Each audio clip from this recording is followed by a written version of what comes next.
श्रवण मंगलम। गोकुल में भगवान का जन्मोत्सव। वसुदेव गोकुल में आ पहुँचे। योग माया के आवरणवश सारा गांव गहरी नींद में डूबा हुआ था। वासुदेव ने श्री कृष्ण को यशोदा की गोद में रख दिया और बालिका स्वरूप योग माया को उठा लिया। वसुदेव ने सोचा कि अब भी उनका प्रारब्ध कर्म बाकी रह गया है, तभी तो भगवान को छोड़कर माया को गले लगाने का अवसर आया है।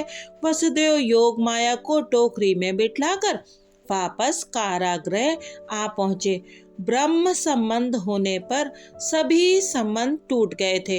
अब माया आई तो बंधन फिर आ गए। वसुदेव गोकुल से माया को अपने सिर पर बिठला कर लाए, सो फिर बंधन आ पहुंचा और कारागृह के द्वार बंद हो गए।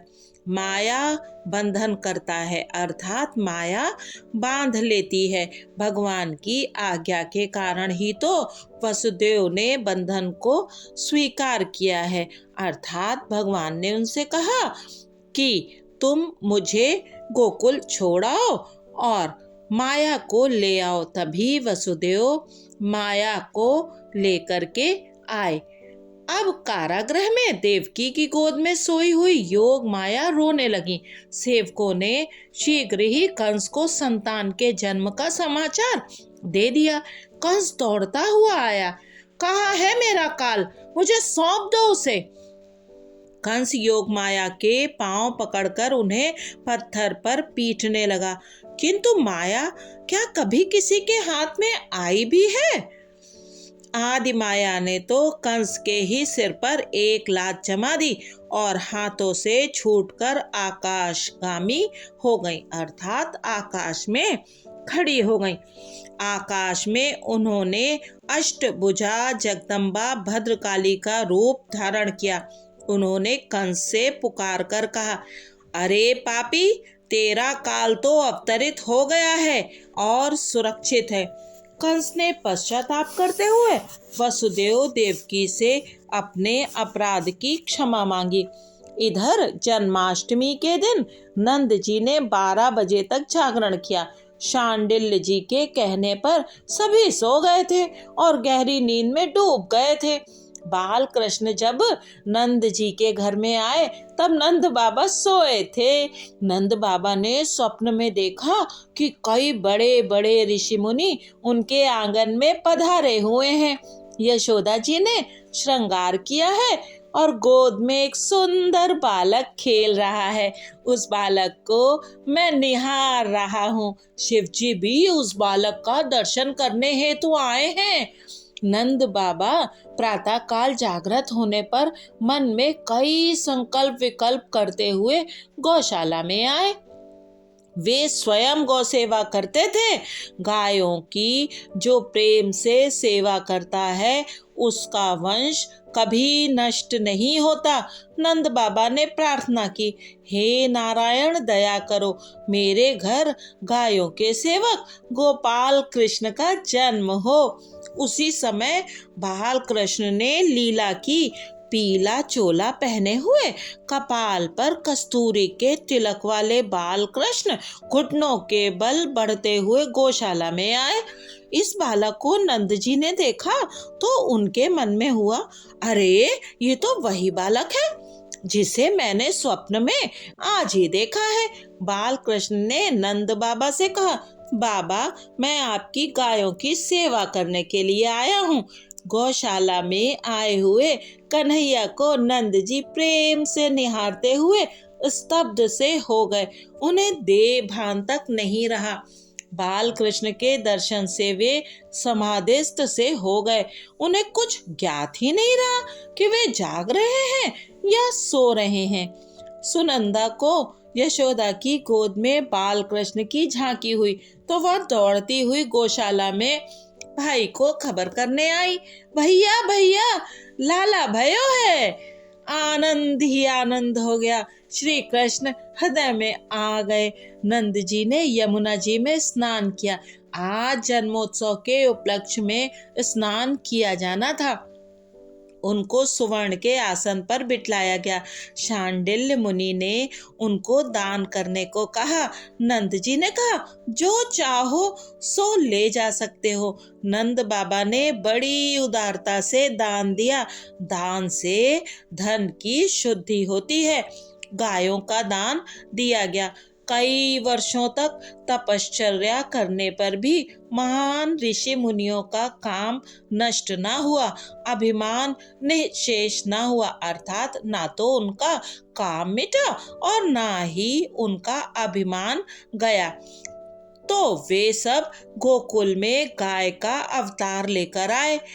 उन्होंने सोचा था कि ब्रह्म संबंध होने पर वे निष्काम होंगे। नंद बाबा ने 2 लाख गायों का दान किया। एक ब्राह्मण को 10,000 गायें दान स्वरूप मिली। वह घर ले आया। छोटा सा था घर। उसने घर के कोने कोने में गायें बांध दी। फिर भी बहुत सी बाकी रह गईं। उस ब्राह्मण की पत्नी बड़ी कर्कशा थी। वो अपने पति से कहने लगी, कोई चाहे जितनी गाय दे, किंतु तुम सबको ले क्यों आए? इतनी सारी गाय देने वाला कौन निकल पड़ा? ब्राह्मण, अरे तू जानती नहीं है क्या? नंद बाबा के घर पुत्र रत्न जन्मा है। उन्होंने आज हजारों गायों का दान दिया है। नंद बाबा के घर पुत्र जन्म की बात सुनकर ब्राह्मणी आनंदित हो गई। पति पत्नी आनंद से मानो नाचने लगे। नंद घर आनंद भयो जय कन्हैया लाल की। नंद घर आनंद भयो जय कन्हैया लाल की।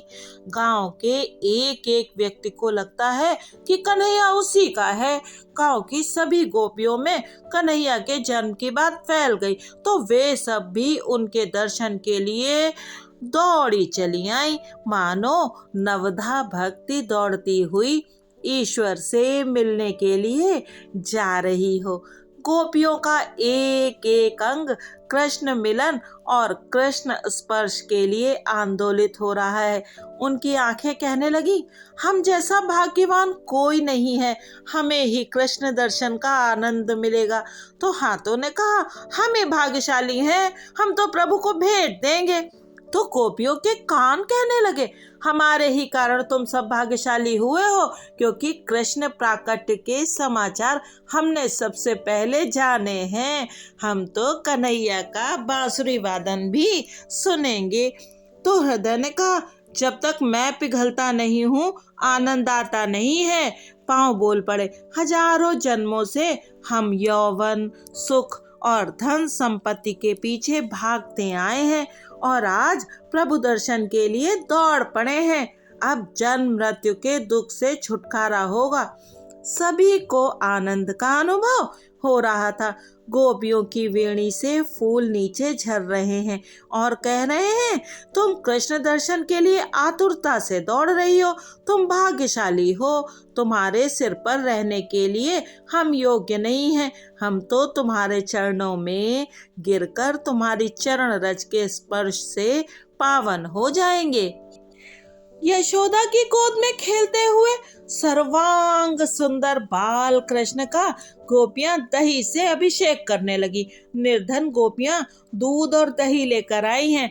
कृष्ण जैसे लाल के दर्शन होने पर आनंदावेश से वे भान भूल गईं और स्वयं को ही दूध दही से नहलाने लगी। सभी गोपियों का मन कन्हैया ने आकर्षित कर लिया।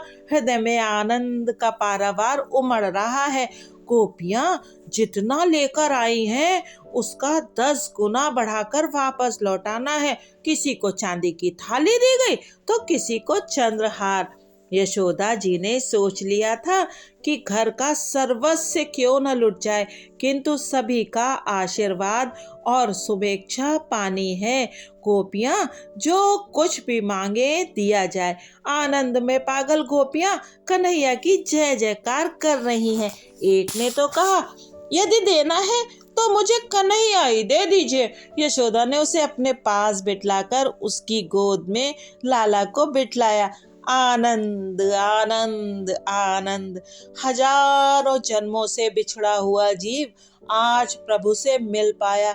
ईश्वर से मिलन होने पर जीव आनंद से झूम उठता है। पुरुष तो सभी बाहर रह गए, किंतु गोपियां तो अंदर पहुंचकर आनंद से नाच रही हैं। पुरुष अहंकार अभिमान का रूप है और स्त्री नम्रता दीनता की। जो गोपियों की भांति नम्र बनकर जाता है उसे ही ईश्वर की राजसभा में प्रवेश मिलता है। अहंकारी को वहां प्रवेश नहीं मिल सकता।